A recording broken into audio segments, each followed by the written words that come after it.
اعوذ باللہ من الشیطان الرجیم بسم اللہ الرحمن الرحیم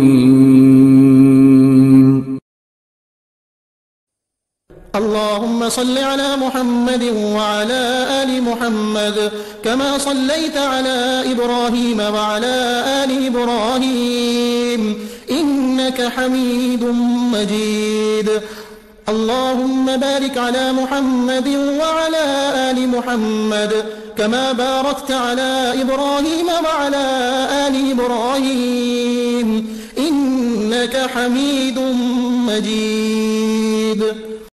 السلام علیکم ورحمۃ اللہ وبرکاتہ. آپ لوگوں کو ایک دفعہ پھر خوش آمدید میرے خوشنہ چینل عظیم عملیات میں. میں ہوں آپ کا ہوسٹ محمد عظیم قادری.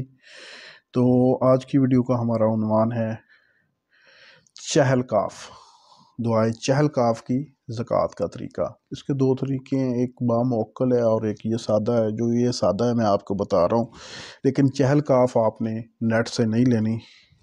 جو نیٹ سے لینی ہے وہ اس کا طریقہ اور ہے، وہ اس کی میں آپ کو اجازت نہیں دے سکتا.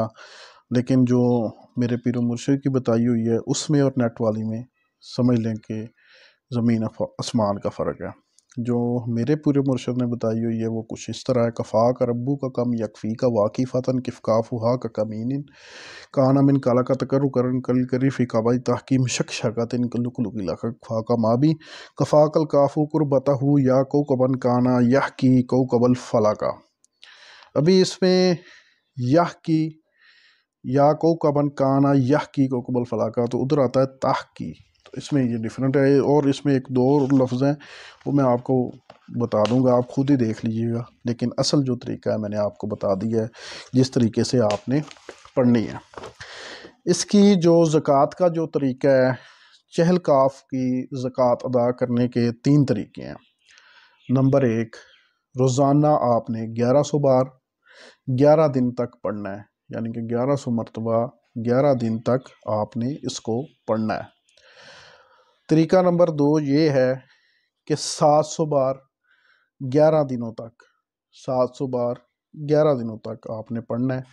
طریقہ نمبر 3، 360 بار 11 دنوں تک پڑھنا ہے، تو چہل کاف کے عامل ہو جائیں گے. تو یہ تھا اس کی زکوٰۃ کا طریقہ. تو اس سے آپ کون کون سے کام لے سکتے ہیں؟ اسیب، جنات، خبیث ارواح کو جلا سکتے ہیں، اناج اور غلے میں برکت کے لیے، کاروبار میں برکت کے لیے، جسمانی بیماریوں کا علاج بھی کر سکتے ہیں. برائے دفع سنگر ہنی، لمبے بالوں کے لیے بھی آپ اس کو استعمال سکتے ہیں. برائے عداوت اور تفاق، یعنی کہ دشمن کو بھی برباد کر سکتے ہیں. طب و لرزہ کے لیے، برائے دفع بواسیر کے لیے. مہربان افسر بادشاہ، یعنی کہ افسر اور بادشاہ کو مہربان کرنے کے لیے بھی آپ اس کو استعمال کر سکتے ہیں. برائے رہائی قیدی، یعنی قیدی کے رہائی کے لیے بھی آپ اس کو پڑھ سکتے ہیں. برائے شفائے مریض، شفا کی اس کے لیے بھی آپ کو پڑھ سکتے ہیں. اور دفع مرگی کے لیے بھی آپ اس کو پڑھ سکتے ہیں. یعنی کہ ان سے آپ یہ کام لے سکتے ہیں. تو باقی جو اس کے اعمال ہے، چہل کاف کے اعمال اور ان سے کام لینے کا طریقہ میں آپ کو اپنی اگلی ویڈیو میں بتاؤں گا. یہ صرف زکوٰۃ کے 3 طریقے تھے جو میرے علم میں تھے اور میں نے آپ کو بتا دیا ہے.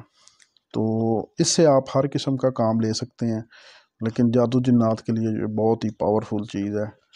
اس کی زکوٰۃ کا یہ طریقہ ہے جو میں نے آپ کے ساتھ جو میرے علم